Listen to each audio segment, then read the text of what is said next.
Hey gang, Ronan here.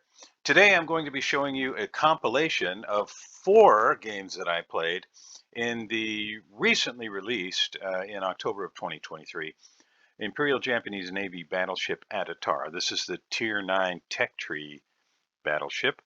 Um, so let's get underway.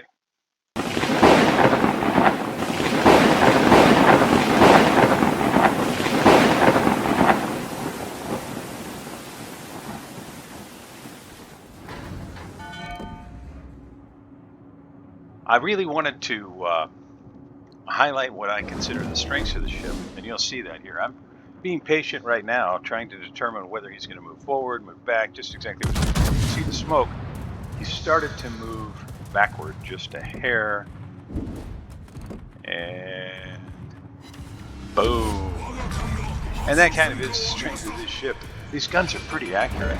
To me, these are, in terms of the guns, somewhat similar to the second U.S. battleship line in that they are very accurate, even at range. And I'll give you all the particulars here in a minute.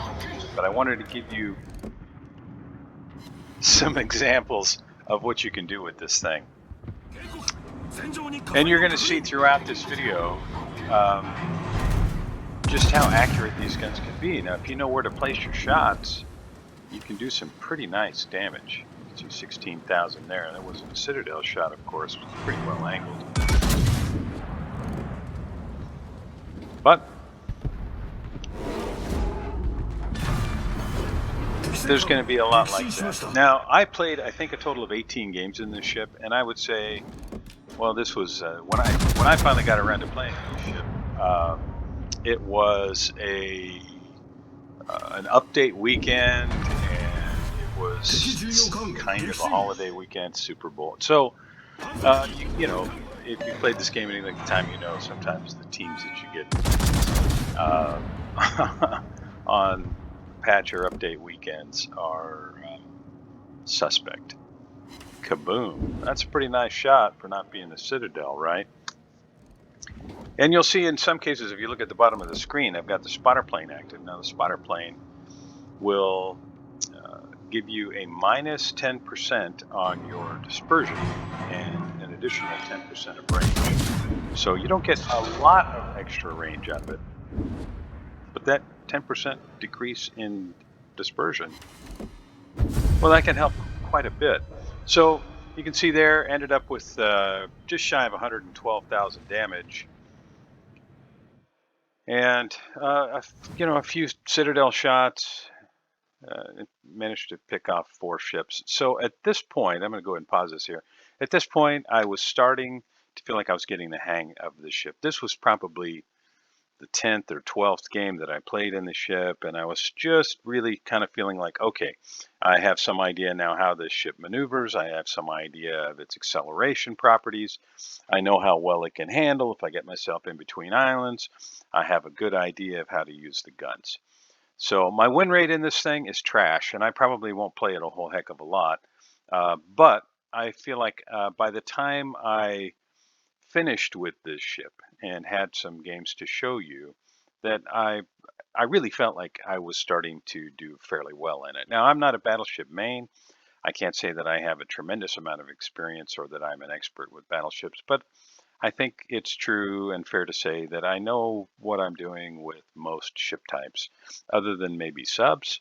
And CVs I've never been good at since the rework because I just don't really like playing them that much. But I felt like when I was done, I had some things I could show you of how the ship played. Now, I'm just going to let this thing roll. You can watch the video and kind of see the next, well, you'll see the figures for this game, and then you can see the next couple. While that's happening, I'm going to give you some idea here of what this Adatara is all about, and of course, then the next ship in the tech tree line, the Bungo. And from what I gather, they're very, very similar. Okay, so the Adatara. This is what's in the World of Warships wiki. Following the announcement of an ambitious shipbuilding program by the U.S. in 1919, Japanese reconsidered the plans for the development of its navy and gave the order to build 4 more battleships and 4 more battlecruisers. 13 variants of battleships and battlecruisers were presented. Project A was selected to become a key class battleship, and Project K was used for the battle cruiser. And you can see there a nice Citadel shot on a broadside point, and I was really hoping to get a second broadside shot on him.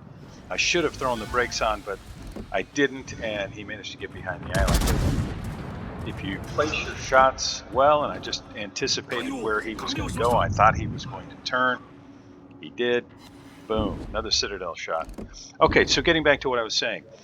Construction was meant to start in 1922, but the battlecruisers were never laid down in the aftermath of the Washington Naval Conference. Adatara was first released for early access on 11 October 2022 with a 12.9. Now, the guns. These are 457s. You can see that you've got 4 turrets, 2 barrels per turret.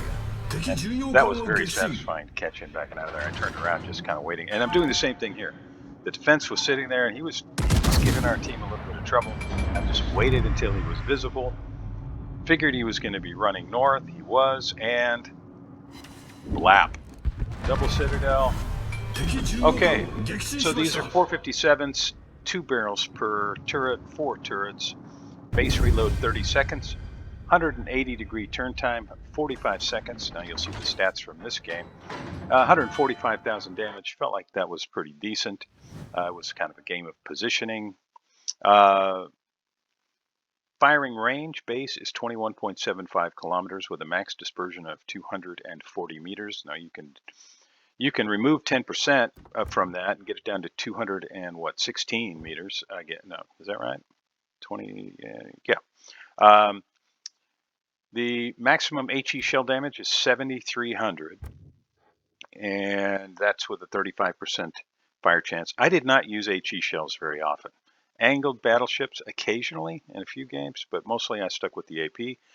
The initial HE shell velocity, 805 meters per second. The AP shells do a max damage of 13,500, and the initial AP shell velocity is 860 meters per second. So a little bit faster velocity and pretty nice arcs on these things, which you probably are seeing. Secondaries, well, they're nothing to write home about. It's not that you don't have them. 6.95 base range. So they're not going to often come into play. In this game, it actually does. You can see an over the edge of the island shot on the Missouri, and then the Estrogetland just finishes it off. And here, I'm going to actually get close to the Graf Zeppelin. You'll see here in a second. One of our recently sunk teammates was complaining that those of us on this side of the map were relatively healthy other than the Estrogetland. And, unfortunately, there you go. I'm paraphrasing what he said there. I hope you don't mind. But we actually were able to turn this game around, and you'll see here with a pretty nice result, despite the fact that things were getting a little grim in the early going.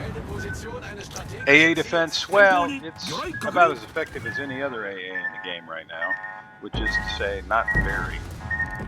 But I really think that owes more to Wargaming doing a terrible job of balancing the CV rework than any particular lack of ability of the ship.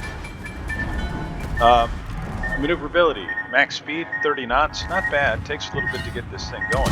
Once it does, 30 knots is decent.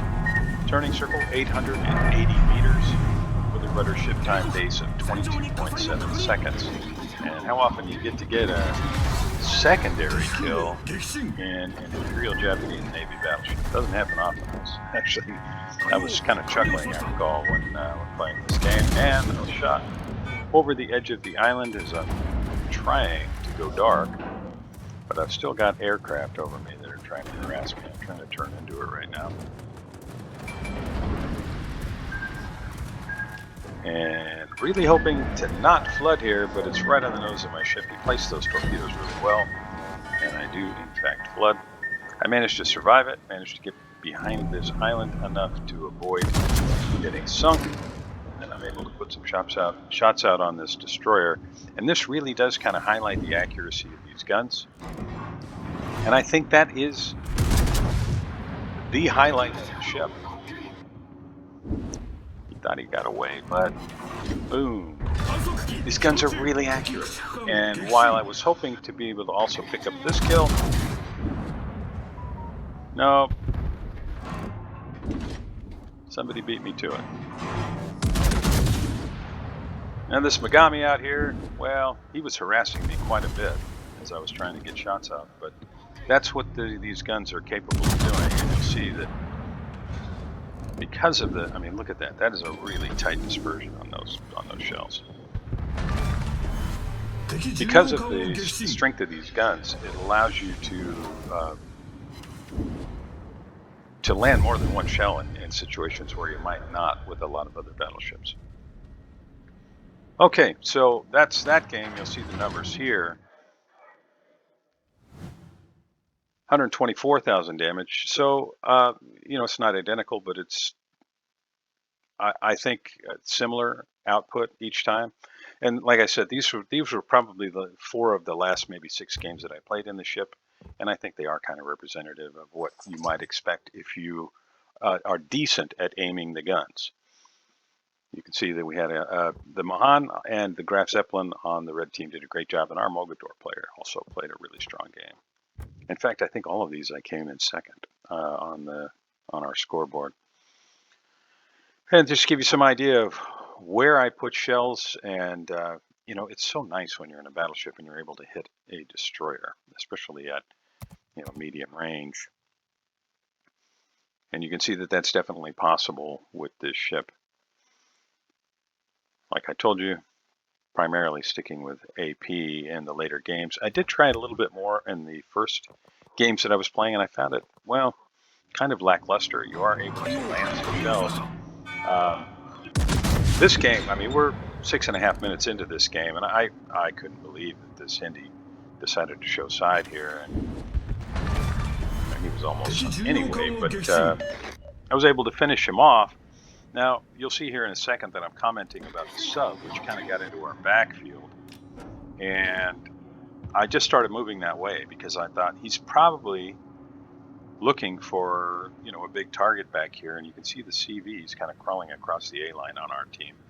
And I thought, well, that's probably where the sub is headed. So I want to get myself over there so that I can do this and get my airstrikes out and get some depth charges in the water. Keep my nose to him a little bit and hope our Hakuryu can withstand the onslaught. Now, both teams are down 4 ships, but I am able to finish off the sub. That's kill number 2 in this game. And then we get back to the guns, which are very accurate. They hit very hard. You can see I've got the spotter plane up in the air. Now he's at a 40-degree angle to me, 39-degree angle. This is supposed to mean more difficult to land a shot. And not only do I land a shot, I get an overpen, 1 pen for the Citadel right through the nose. Hoping to do the same thing again here, but he's giving me a little bit more side. We'll just see how that turns out. There we go, another Citadel shot with 3 pens, some decent damage on that. And now he's going for the ram, and our Georgia, well, he said he wasn't, but he seems to be heading right for him. And I'm thinking, man, we need that Georgia out there. He's still got a lot of HP, and that would be a terrible trade for our team. Can I save him? Yeah, I did manage to save him, and he offered me thanks here in the chat box, which you'll see here in just a second. And you know, then I needed to reposition to be able to get guns on things and swing my guns to the other side of the ship. This was a very fun game to play, and this was, I think, a pretty good example of what this ship is capable of. Now, you're not always going to have a great game with any ship, but with this ship, if you can aim reasonably well, you are able to blap some things. I couldn't believe this Riga poked his nose out here. This was, I was really hoping to line up a shot on Lepanto, but when Riga poked his head out, how could I say no? 5 ships to 4, and you can see I went nose in here, but I'm going to be able to finish off this Lepanto. And he's going to hit me back, but it's not going to be enough. And that is the Kraken Unleashed. And at this point, the game is, well, it's pretty well over, right?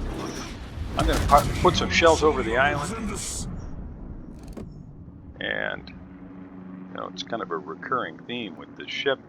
If you place your shots reasonably well, you're probably going to do some nice damage. There's 2 pens, Citadel shot, almost 18k damage. And this game is in the bag. And you can see another 123,000. I didn't set any records, certainly not not anything terribly heroic. I did manage to pick up a Kraken, although in a number of cases I was really just finishing things off. I feel like, this ship, it's fun to play. I like this line. I can see why so many people are playing Bungo right now. And you can see our Des Moines actually topped the scoreboard there with 24-17. He had played a really strong game, and they had 4 ships that all got over 1,000 points on their team. Detailed report. Well, I put shots out on a lot of things. I really kind of had this video in mind, and I wanted to shoot at a lot of things to see how effective it was. And I can tell you these guns are effective. If you enjoyed the video, please like and subscribe, and I'll see you next time.